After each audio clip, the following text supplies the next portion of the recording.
This is going to be a video tutorial on how to change your email address on Pinterest. Very easy to do. I'll be using an iPhone, but the steps are very similar on other devices. Let me jump over to my phone here. Okay, I have my phone open now and I am on the Pinterest app.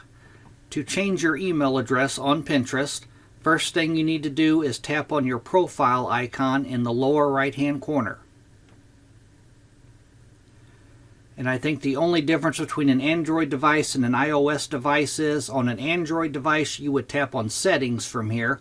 On the iOS device you will tap on the Dot Hamburger Menu in the upper right hand corner. Then you will tap on Settings. Then you will go to Account Management.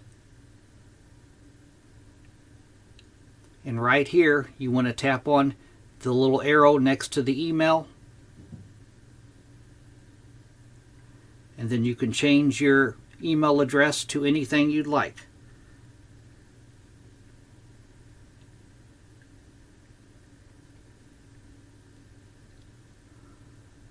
And then you just tap on Done. Then you tap on OK. Now Pinterest will send you an email address confirming that you wanted to change your email. That is how you change your email address on Pinterest. Thanks for watching.